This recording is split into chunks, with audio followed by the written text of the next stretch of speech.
hacer hoy es, vamos a dar dos criterios. Uno va a ser para saber cuándo algo es subgrupo y otro para saber cuándo algo es subanillo. Entonces, teorema, y este se le conoce como el criterio del subgrupo.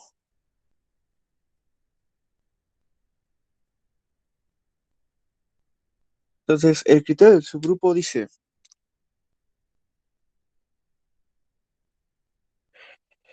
sea G y una operación, un grupo, y ese subconjunto de G.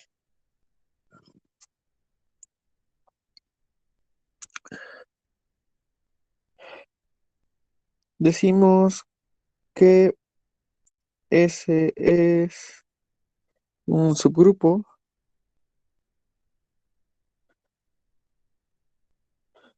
de G si y solo si se cumple que A asterisco B inverso es un elemento de ese. Entonces, basta con esta condición para que nosotros podamos decidir cuándo algo es un subgrupo o no lo es. A operado con B inverso. Eso se encuentre en S. Y nuestro siguiente teorema va a ser nuestro criterio para el subanillo.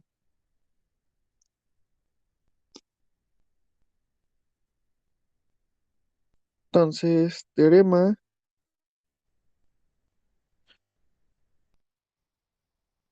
ese es el criterio,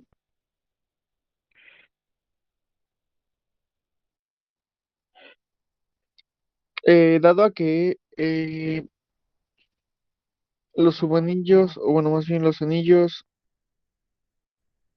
son estructuras algebraicas más completas, no vamos a tener que pedir algo tan simple, sino lo que vamos a pedir es lo siguiente, sea R con nuestras dos operaciones, un anillo, y otra vez S subconjunto de R. Entonces,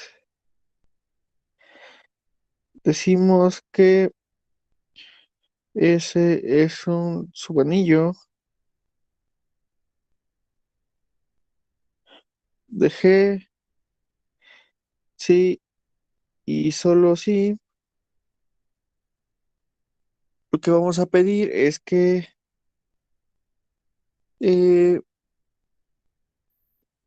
S con nuestra primera operación restringida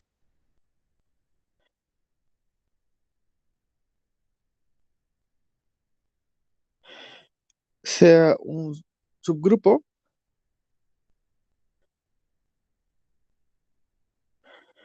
y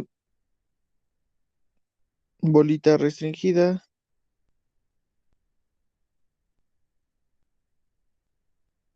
sea, ay, ¿qué asquerosidad es esto?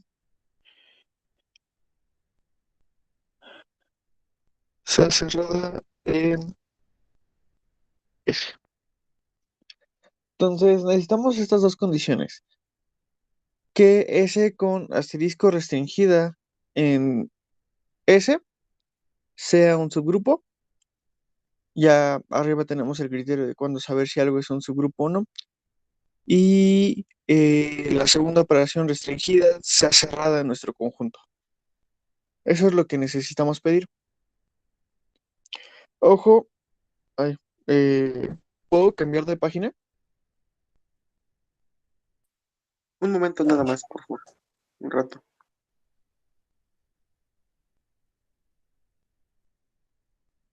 Entonces eso se refiere a que cualquiera de las dos operaciones del anillo tendría que cumplir alguna de esas dos condiciones. No, Si tienes que es, por ejemplo, suma y multiplicación, y la tendría que suma es cumplir restringida. ambas. No por eso, pero Me refiero a que si tienes suma y multiplicación y la suma es restringida o la multiplicación, más bien, si tienes que, si tienes un anillo R suma multiplicación y tienes que la multiplicación es restringida en un subgrupo y la suma está restringida y cerrada, se cumple que ese es un subanillo,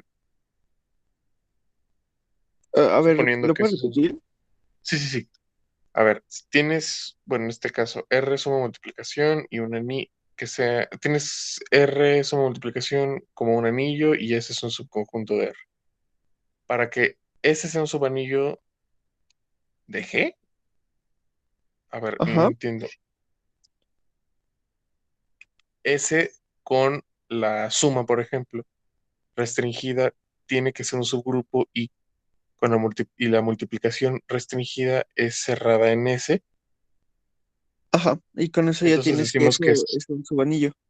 ¿Y qué pasa si, por ejemplo, tienes que S con la suma restringida y con la multiplicación restringida y la suma cerrada? ¿También es un subanillo?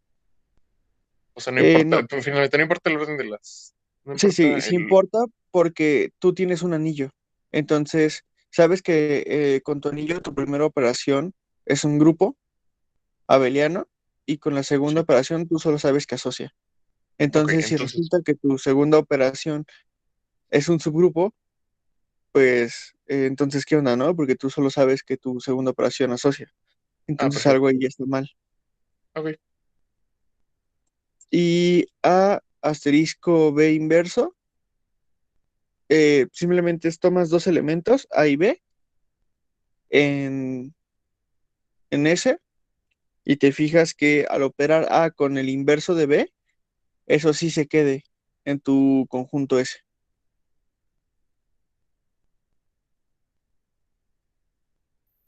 Esa condición del A asterisco B inverso aplica para todo A y B en S. Tiene Ajá, que aplicar para todo A y B en S. sí. Ok. De hecho, esa condición, bueno, hay una condición que es más simple, pero derivando distintas condiciones, creo que esa es como la condición más concreta que puedes dar para hablar de subgrupos.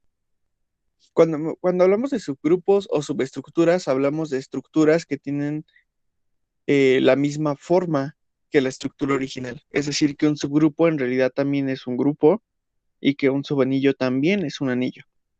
Entonces, por eso es importante mantener estas propiedades. Y para cuando hablamos de restricciones, siempre que digamos la restricción, ya sea como función o como operación, no sé, si tenemos nuestra operación que va de R cruz R a R, cuando tomemos la restricción, vamos a tener nuestra operación y se suele colocar este simbolito, que es como media flecha, y abajo el conjunto, indicando que estamos restringiendo esa operación o esa función a ese conjunto. Y esto ya va a ir de S cruz S a R. Lo único que hace la restricción es que cambia tu dominio al conjunto al cual estás restringiendo. Entonces, si se fijan, aquí con mi restricción tengo S cruz S a R. No nos está indicando que vaya S, por lo tanto sí tenemos que estar revisando que sea cerrado.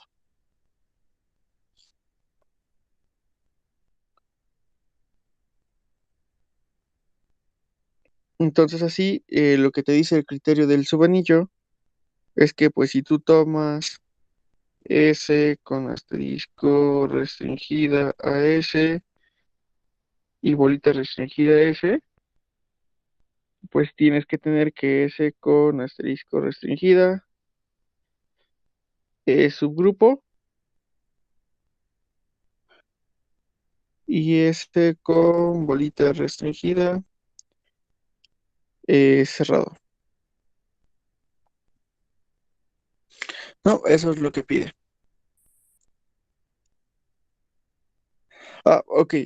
Tomas una operación y va de tu conjunto, cruz tu conjunto, a tu conjunto. Y cuando nosotros tomamos la restricción de esa operación, es porque estamos tomando un subconjunto y lo que vamos a hacer es restringir la operación a ese subconjunto. Eso lo que nos quiere decir es que vamos a cambiar nuestro dominio de tu función u operación al subconjunto al cual estás restringiendo. Entonces, aquí la restricción a S no es otra cosa más que cambia tu dominio de R cruz R a S cruz S. Y solo le vas a aplicar la operación a la función a tus elementos a los que estás restringiendo. Eso lo haces para que no vayan a aparecer elementos que están fuera de S, a los cuales les estés aplicando algo y resulte que pues siempre no, porque eso está mal, porque estamos trabajando únicamente sobre ese y ya se colaron elementos que no. Entonces, cuando hacen restricciones, es para trabajar únicamente en conjuntos particulares. En este caso lo estamos haciendo para revisar que si nosotros tomamos un subconjunto, cuando eso va a ser un subanillo. Y eso va a ser cuando tomamos S y la primera operación restringida a S sea un subgrupo y S con la segunda operación restringida a S sea cerrada. Es lo único que se pide para ver que algo es un subanillo. La restricción es también, es estrictamente para dominios subconjuntos de, por ejemplo, en este caso R. Ese tiene que ser subconjunto de R. Sí,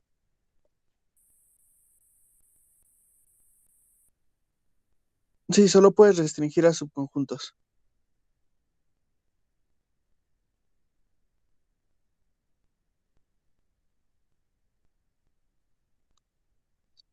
Y con esto, ahora sí pasemos a lo que nos interesa. Bueno, no, esto va con... sí, a nuestra estructura final. Eh,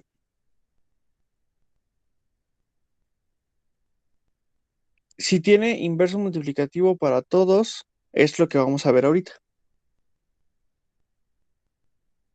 Habíamos visto que si tiene neutro, en este caso multiplicativo, asumiendo que la multiplicación es la segunda operación, habíamos dicho que eso era un anillo con unidad.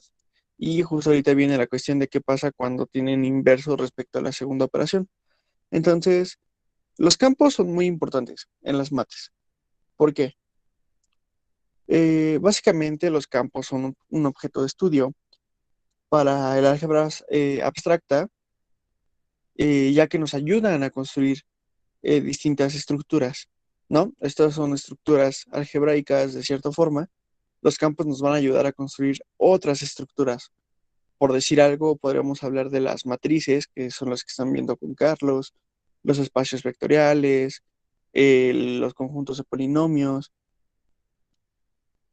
Y justamente eso lo hace una estructura súper completa.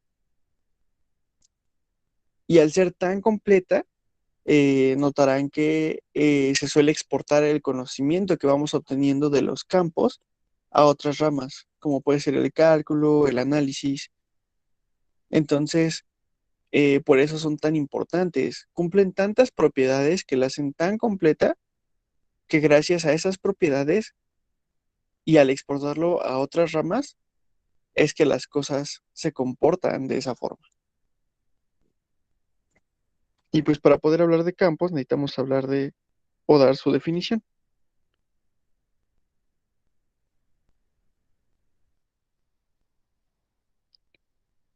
Entonces, un campo. Decimos que K con una operación y otra operación es un campo. Este va con naranja.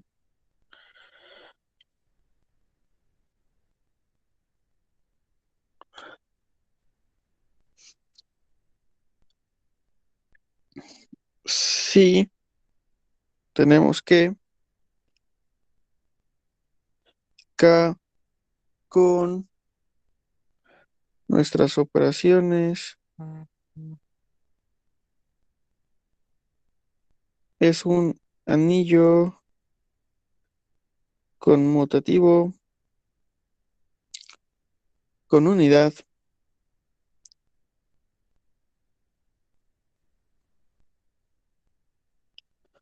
y nuestra segunda condición es que para cualquier elemento distinto del neutro de la primera operación, entonces para todo A que está en el campo, tal que A es distinto de E, ¿se acuerdan que habíamos llamado a nuestro primer neutro E?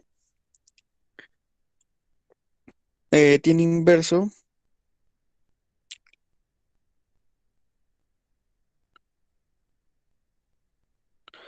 respecto a nuestra segunda operación,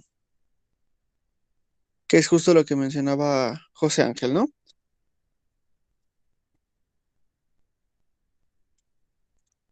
Sí, es lo que quería ver. Si realmente para un campo si para un anillo es necesario que con que tenga inverso multiplicativo es campo y ya, o tiene que cumplir otras cosas. No, basta con que tengamos un anillo conmutativo con unidad y que para cualquier elemento distinto del neutro de la primera operación existe el inverso respecto a la segunda operación. El que sea anillo conmutativo implica que para todo elemento en el conjunto se tiene conmutatividad en ambas operaciones o solo en una, o qué sería. No, al tener un anillo ya nos asegura que el grupo con la primera operación es abeliano y por lo tanto conmuta en la primera operación, ¿no? Y llamar un anillo conmutativo es que también conmuta en la segunda operación. Entonces, con un anillo conmutativo tienes la conmutatividad en ambas operaciones y con la unidad lo que hace es que tienes el neutro respecto a la segunda operación. Ok, ok, gracias. De nada. Y pues eso en pocas palabras lo que quiere decir es esto. Ay, aquí no es E. Vamos a llamarlo, no sé cómo le ponemos,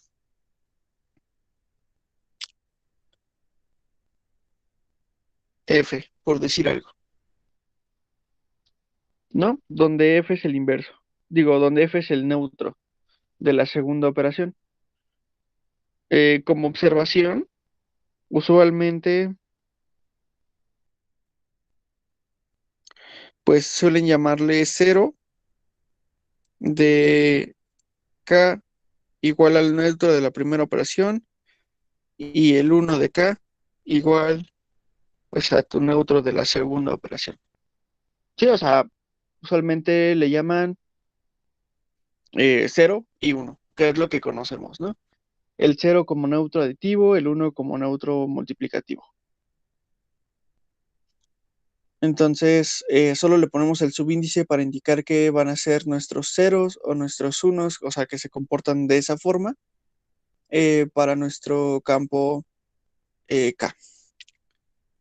Y nuestro primer ejemplo, ¿quién me dice nuestro primer ejemplo que tenemos de campos? Los racionales. Racionales. ¿Ok? Ese es No, uno muy bonito. Los racionales con la suma y el producto que se conocen es un campo, ¿no? ¿Qué otro?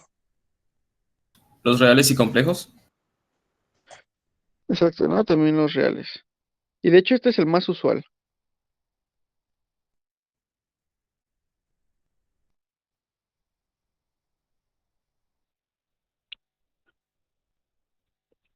Y como mencionan, los complejos con sus operaciones es un campo.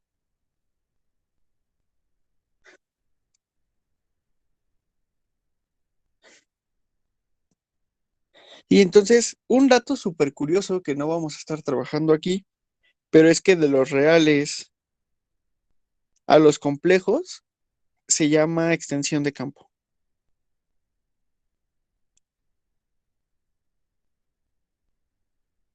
Que lo que se hizo fue tomar un campo que ya conocemos y le agregamos una cierta cantidad de elementos para extender eso a otro campo que resuelva eh, ecuaciones pedidas, ¿no?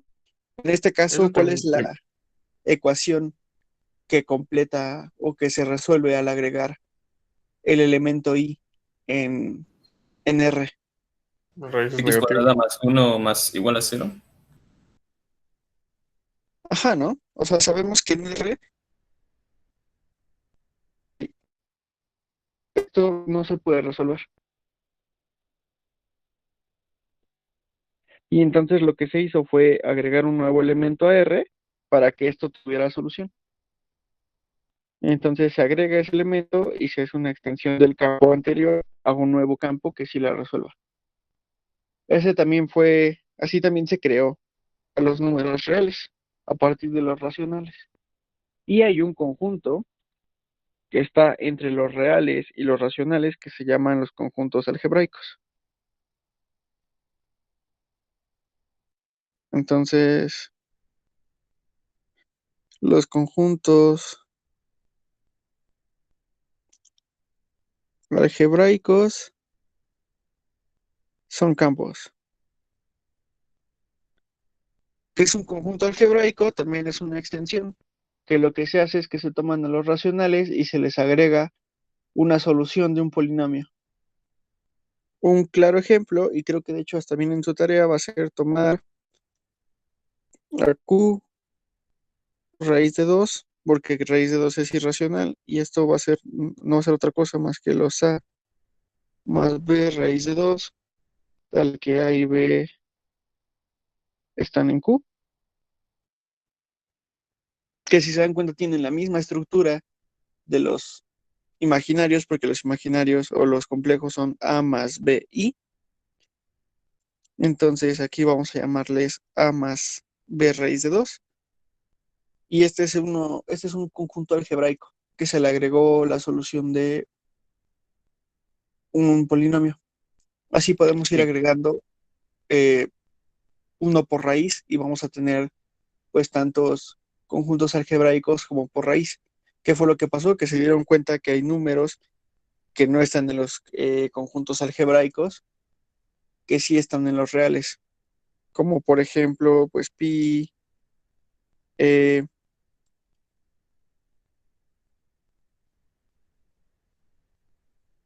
y esa es una muy buena pregunta, Kevin, si los irracionales son un campo o no. Y esa pregunta me gustaría dejarla abierta. ¿Qué opinan ustedes? ¿Son un campo o no son un campo? Creo que no, porque no son cerradas con respecto a la suma y al producto, ¿no es así? Ajá, ¿no? Ahí tenemos un problema.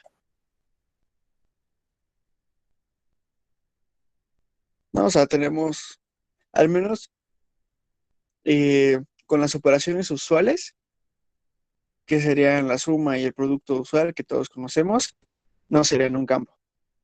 Lo interesante sería, se han definido operaciones respecto a los irracionales tales que sí sean un campo. Eso estaría chido resolverlo. Y pues vamos a dar un ejemplo rápido de un campo distinto. O no, yo creo que este lo dejamos para la sesión del viernes, ya que la sesión del viernes es donde estamos viendo nuestros ejemplos.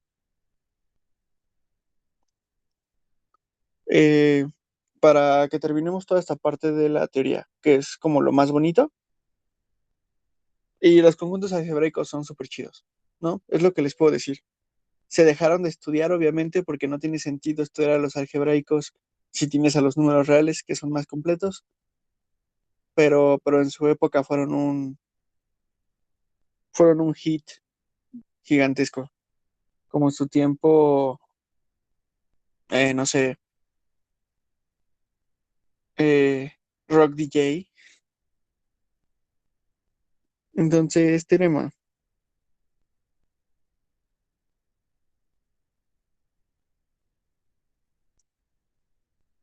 Y nuestro teorema dice,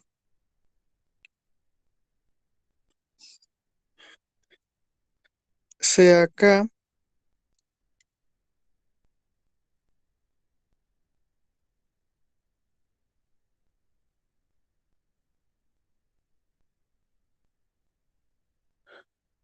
un campo. Entonces, K es un dominio entero.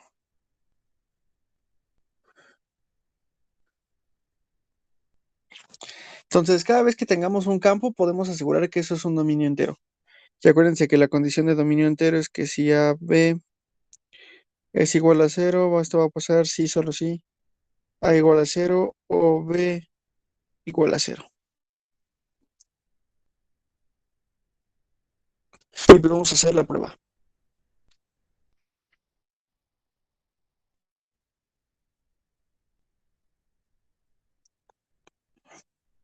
Pues para la demostración, sean pues A y B que están en el campo, tal que A por B es igual a cero, ¿no? A bolita B. Y supongamos que A es distinto de cero. Las pruebas cuando tenemos que ver un O, en este caso queremos ver que si A bolita B es igual a cero, entonces A es igual a cero o B es igual a cero. Lo que se suele hacer es que negamos una de las dos opciones. Suponemos que A es distinto de cero y tenemos que ver que forzosamente B tendría que ser igual a cero. Y luego vamos a tener el otro caso donde vamos a suponer que B es distinto de cero y vamos a forzar que A sea igual a cero. Lalo, una pregunta rápida. La bolita entre A y B no es necesariamente el producto usual, ¿verdad? No, no es necesariamente un producto usual, ya que estamos hablando como de un campo arbitrario. Ok, vale, gracias. De nada. Entonces, suponemos esto y pues eh, como A distinto de cero, tenemos que, bueno, hablamos de cero del campo, ¿no? Que eso sea específico, cero del campo, y como tenemos que A es distinto del cero del campo, existe A la menos uno, tal que A bolita A compuesto a la menos uno nos va a dar el uno del campo. Es lo que acabamos de ver, ¿no? Por ser campo, tienen inversos respecto a la segunda operación. Así, multiplicando este inverso a la ecuación por la izquierda, vamos a tener que A inverso bolita A bolita B va a ser A inverso bolita 0 del campo. Y esto va a ser, pues, es asociativo, por lo que podemos tomar esta parte, bolita B. Cualquier cosa multiplicado por el 0 nos va a dar 0, 0 del campo. Y pues como esto es el 1 del campo compuesto con B, bueno, no es compuesto, bolita con B, igual al 0 del campo, vamos a tener que pues B es igual al 0 del campo. ¿Sí? ¿Queda claro? Y ya por lo tanto, B es igual a 0.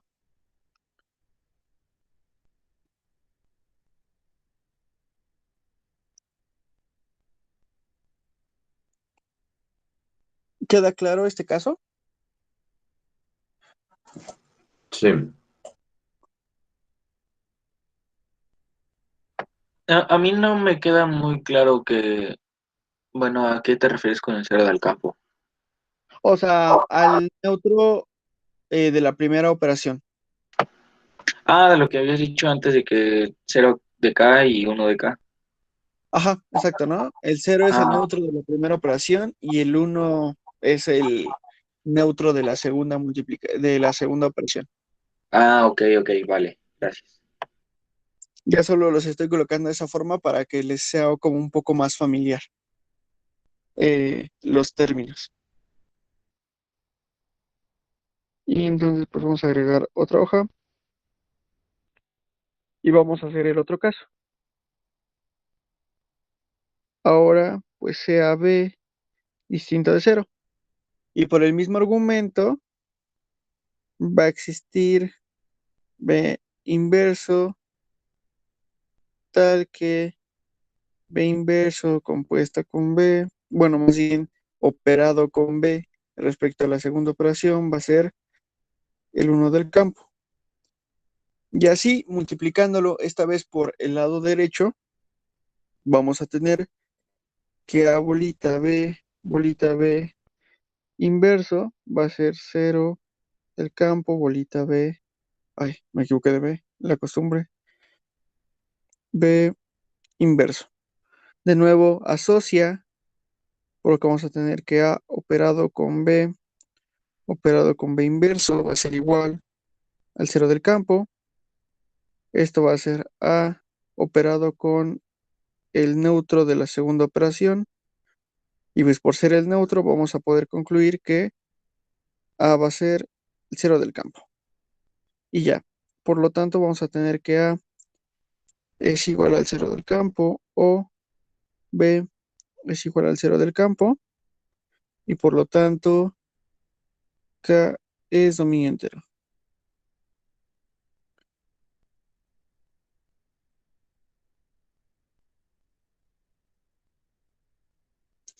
¿Sí? Así es como se prueba que algo sea dominio entero. Supones que uno no, entonces pruebas el otro. Y luego supones que entonces el que acabas de probar no, y pruebas que el primero sí lo es. Y así son las pruebas que se hacen por casos. Se llaman por casos porque tienes que probar uno o el otro. Pueden hacerla de esta forma o por contradicción o por contrapositiva. Decir, no, pues los dos son distintos de cero y entonces al aplicarles la operación me tiene que dar algo distinto de cero. Esas son las dos formas más usuales. Y algo muy importante de este teorema que podemos sacar es... Lalo, antes de que avances, no me Ajá, queda muy bien claro por qué, bueno, en cualquiera de las dos que acabamos de hacer, los dos casos, ¿por qué 0 de K, bolita B a la menos uno o A a la menos uno nos da igual 0 de K? eso es simplemente por cómo se comporta el cero del campo. O sea, Ah, por pues, ser, por ser el cero, tú sabes que pues básicamente cualquier cosa por el cero, que en este caso es el neutro eh, de la primera operación, es cero.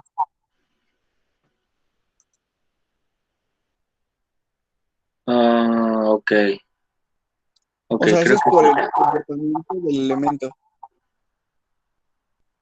Ah, ok, sí, creo que ya. Bueno, Sí, o gracias. sea, como que en la vida sabemos que el cero multiplicado por cualquier cosa te va a dar cero,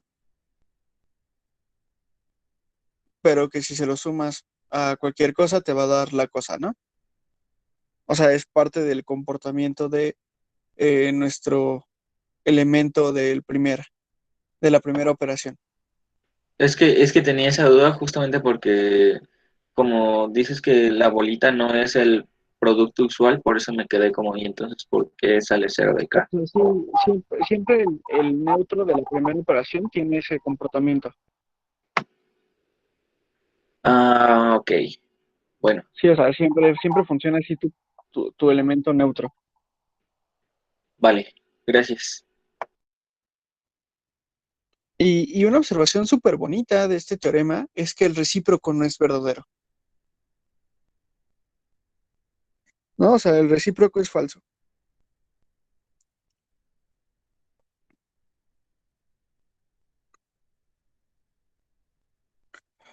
¿Qué es que sea el recíproco? La bolita es una operación arbitraria. O sea, no estamos dando un producto o una suma definida porque no todos se comportan de la misma forma. Entonces, la bolita es la segunda operación de tu campo, que por pues, cuestiones de campo, sabes que asocia, conmuta, tiene neutro y tiene inverso. Y que aparte cumple esta propiedad para dominio entero. y que la bolita se distribuye sobre la suma por la izquierda y por la derecha. Entonces, el recíproco es súper falso. ¿Qué quiere decir eso? Que si nosotros tenemos un dominio entero, entonces eso es un campo. Eso no se cumple, porque acuérdense que para tener un dominio entero, nosotros pedíamos que fuera un anillo conmutativo que cumpla la condición de dominio entero. Pero, ¿qué pasa? Un campo es un anillo conmutativo con unidad. Y entonces al solo tener un anillo conmutativo no sabemos qué pasa con la unidad. Y puede que ni siquiera exista en mi dominio entero. Y eso implicaría que entonces eso ya no podría ser un campo. Por lo tanto, el recíproco es falso. Nunca podemos asegurar que desde un dominio entero tengamos un campo. Salvo que sea un caso bien particular. Lalo, perdón, una pregunta. Sí, dime. El I es el neutro de la otra operación, ¿verdad? Es un 1, pero sí. 1 Oh, sub K. ok, Pero de es el acuerdo. neutro de la segunda operación. Gracias. De nada. Lalo, entonces la conclusión fue que uno de K es dominio entero o K es dominio entero. K es dominio entero. Ok, O sea, vale. el conjunto con sus dos operaciones es un dominio entero. Ok. Así Ah, es que eso parece uno, parece otra cosa. sí. Sí. No entendí muy bien lo de que el recíproco es falso. Ah, bueno, de paso respondo la pregunta de Oscar. No, un anillo conmutativo con unidad para dominio entero no. Habíamos quedado, o en la definición dimos que es un anillo conmutativo nada más. Y justamente es eso. O sea, nosotros podemos tener, no sé, llamemos de asterisco bolita, un dominio entero, ¿no? Y justamente por lo que acabo de mencionar, tú sabes que tu dominio entero es un anillo conmutativo. Pero tú sabes que tu campo es un anillo conmutativo con unidad, tal que tiene inversos, ¿no? De bolita. ¿Qué pasa? Nosotros estamos viendo que si tenemos un campo, podemos llegar a construir un dominio entero. Lo que no se cumple es que desde un dominio entero construyamos un campo. ¿Por qué? Porque solo tenemos un anillo conmutativo.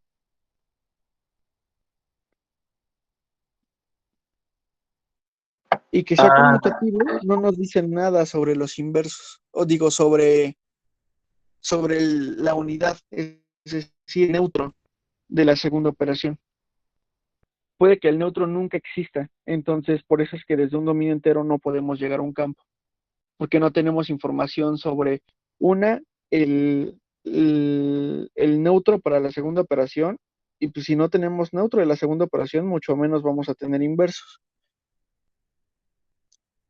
Por O eso sea, es que no entonces, podemos asegurar nada respecto a un dominio entero. a lo que se refiere con recíproco es que de dominio entero no podemos construir un campo. Exactamente, siempre que digas el Ok. recíproco de un teorema, se refiere al regreso. Ok, vale. Ya, ok, ya la capté. Gracias. Sí, eso es a lo que se refiere cuando hablamos de recíprocos.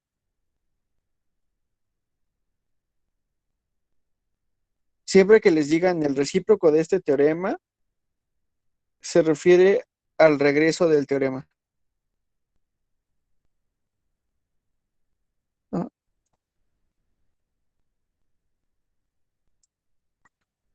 Entonces vamos a borrar esto.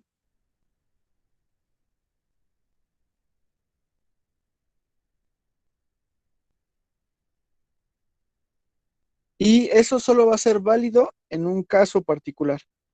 Y el caso es, sea de asterisco, bolita, un dominio entero, y aquí viene la parte mágica, finito. Entonces, D es un campo. La única forma o la única vez que vamos a poder asegurar que un dominio entero sea un campo es si nuestro conjunto es finito.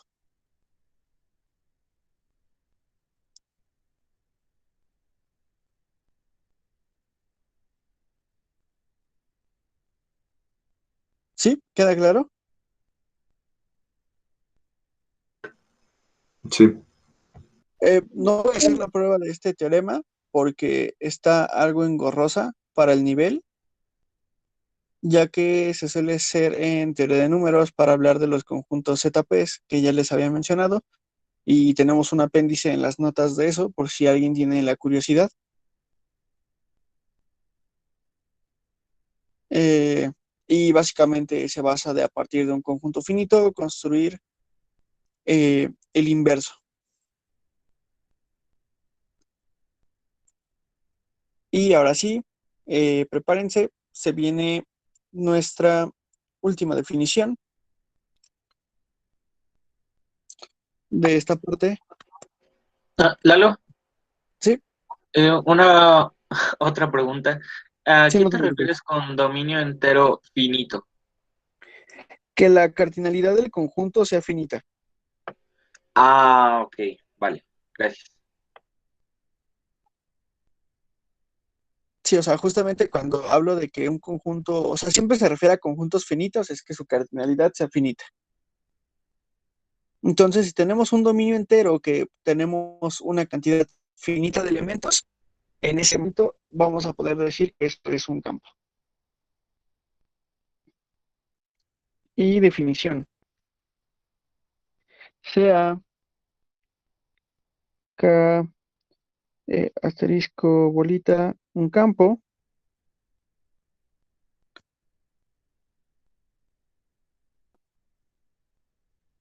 si existe n en los naturales menos el cero, tal que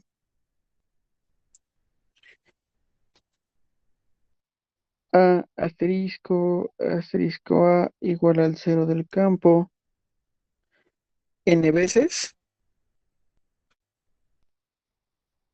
y esto pasa para todo a en el campo. Definimos a y ahora sí viene la palabra mágica, característica.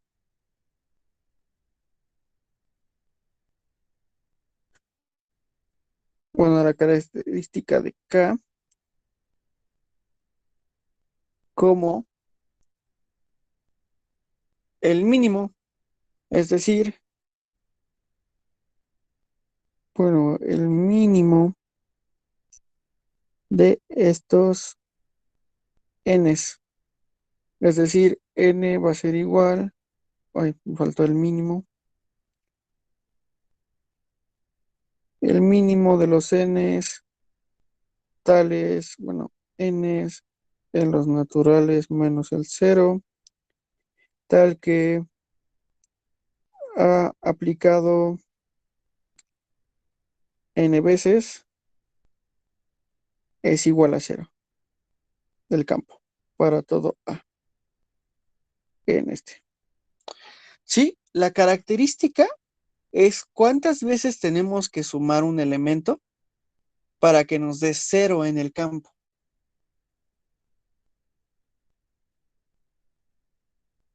Entonces vamos a tomar todos los elementos, vamos a ver cuántas veces se necesita sumar cada elemento para que nos dé cero. Y entonces de todos los valores que nos salieron, tomamos el mínimo. Y ese mínimo es lo que se le conoce como la característica. Si no existe n, decimos que nuestro campo es de característica cero.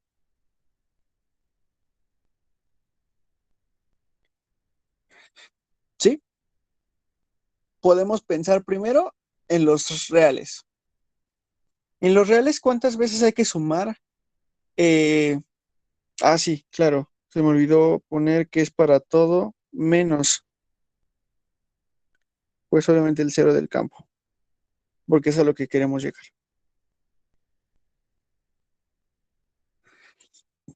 ¿Cuántas veces tenemos que sumar en los reales un número distinto de cero para que nos dé cero? Por ejemplo, tomemos Un- el uno. ¿Cuántas veces tenemos que tomar el uno? O no, más bien sumar el uno para que nos dé cero. Ninguna vez. Pero siempre tenemos que ponerle una n positiva, ¿no? Sí. O sea, tienes que Porque es restarlo. Tienes que restarle uno. No puedes sumar unos para que llegara al cero. exacto, ¿no? En este caso no existe esa n, no existe una n positiva tal que para cualquier elemento distinto de cero obtengamos el cero. Oye, Mande. ¿el cero del campo no sería un elemento de característica uno? Es que justamente cuando hablas de característica hablas de un conjunto completamente. No Ah, puedes ok. hablar de característica para un elemento. Ah, no, pero me refiero que entonces el cero no puede ser que multiplicas una vez el cero y ya tienes el cero, ¿no? Sería Ah, también, porque si tuvieras eso, entonces todos tus conjuntos serían de serían de característica característica cero. uno. Ah, ok. Bueno, sí, de característica uno. Y eso no nos da información. O sea, de hablar de características nos va a dar mucha información, ya verán después. Eh, y entonces, los reales son de característica cero.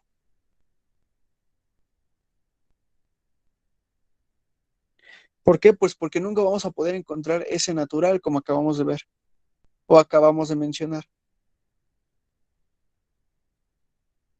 ¿Qué pasa si nosotros tomamos a Z2, donde Z2 es este conjunto?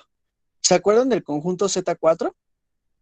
Que es tomas tu conjunto de los enteros y haces el cociente con la relación de equivalencia m menos n igual a 4s. Pues aquí es lo mismo, solo que vamos a cambiar ese 4 por un 2.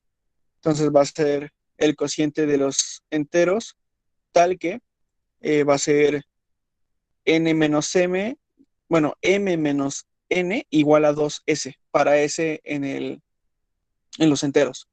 Entonces, de ahí el conjunto que vamos a construir a partir de sus clases de equivalencia va a ser el 0 y el 1. Así, si tomamos este conjunto, ¿qué pasa si tomamos la clase del 1 más la clase del 1? ¿Esto quién nos va a dar? Pues nos va a dar la clase del 2. Pero la clase del 2, por definición, pues era la clase del 0.